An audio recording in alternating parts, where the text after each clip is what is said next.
And I also felt empowered in being really freaking creative in the midst of what felt like an absolute living nightmare on how I was going to write this story. Like, it could have been something and if it had happened a couple years prior, it might have been something I chose to just wallow in and play the victim and feel sorry for myself.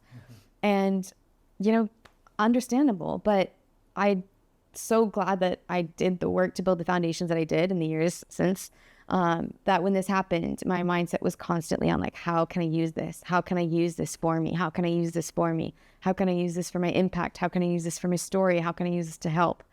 And, I don't want to sound like that's like making me a martyr in any sense, but it's all we have. When you can't necessarily control the circumstances around you, can't control what this person is doing, the stalker is doing, the police are doing, you can do your best. You can know that you're acting in your integrity aligned with your values. And then at the end of the day, you get to choose what story is playing out before you. You're the main character. So what is the story that you're going to write? Is it going to be one that makes you into this helpless victim? Or is it going to be one where you're creatively pulling together the puzzle pieces of this experience to see how it's all going to finally eventually work together for your good, for the good of other people? I know that this helped make an impact in the world. I know it helped other women. I know it's empowered me in how I navigate really challenging situations. For example, I've never had a panic attack before this experience. Now I know what having panic attacks feel like. Now I know what it feels like from my really privileged standpoint to deal with the police who won't listen to you.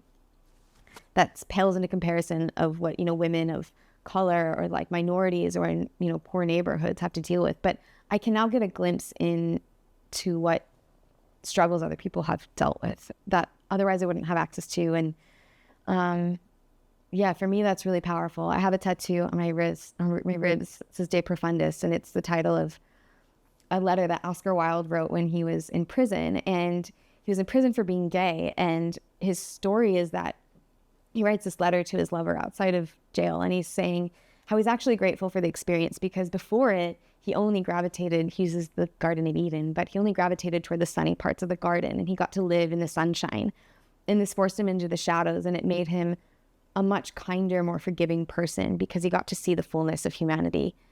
And he's actually grateful for it. So, that's sort of my emblem. I got this long time ago through my divorce, but every one of these experiences is always an opportunity to see how can it make me better, a better version of me? How can it serve my purpose instead of being a disadvantage to me? But we always get to write that story for ourselves. I love every single thing that you just said on that because that's very, very powerful. That was beautiful. Now that we've talked about your past, like what's going on now? Like what are you working on now?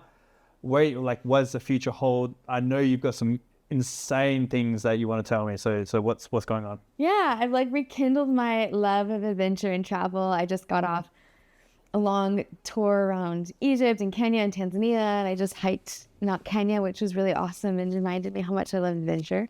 Wait, how big is the hike in Kenya? Well, it depends on what route you take. I took an especially long route because I wanted to go to different spots, like certain lakes and things like that. So I took 6 days. I have a bit of information on my stories or on my Instagram, and I cannot recommend enough following that particular route that I did.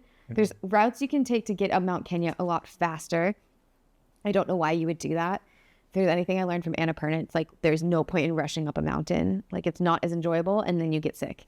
But it's so beautiful, and it was such a rewarding experience.